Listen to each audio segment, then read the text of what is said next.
ভেসে বেড়াচ্ছে।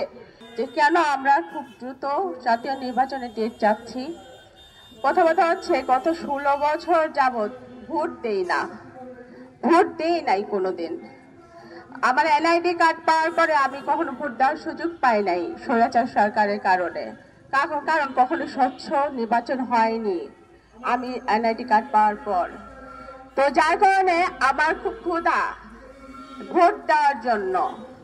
আর এই ক্ষুধাকে আরো বেশি করে আরো পিপাসের দিকে নিয়ে যাচ্ছে বর্তমান রাষ্ট্রপ্রধান, বর্তমান উপদেষ্টা। যতদিন যাচ্ছে ততই দেখতে পাচ্ছি এই সরকারও পূর্বের যে স্বৈরাচার ছিল তার যে নিয়ম ছিল সেই নিয়মগুলি বহাল রেখেছে, সেভাবে এই দেশকে পরিচালিত করছে।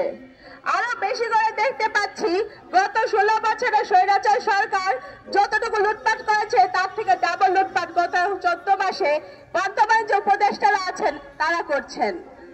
তো এই জন্য আমরা চাচ্ছি দ্রুত নির্বাচন এবং দ্রুত নির্বাচনের তারিখ, এবং যারা বর্তমানে উপদেষ্টা হিসেবে আছেন তারা তাদের স্বচ্ছতা ধরে রাখতে পারেননি, দুর্নীতির সমুদ্রে তারা ভেসে বেড়াচ্ছে।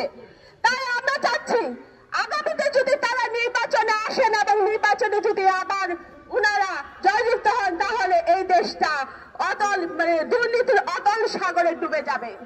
আমরা তো আমাদের দেশ হুমকির মুখে ফেলতে পারি না।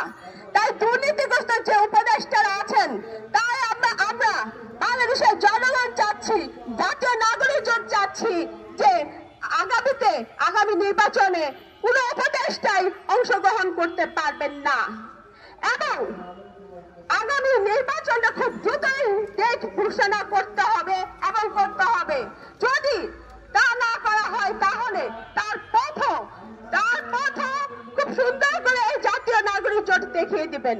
ধন্যবাদ।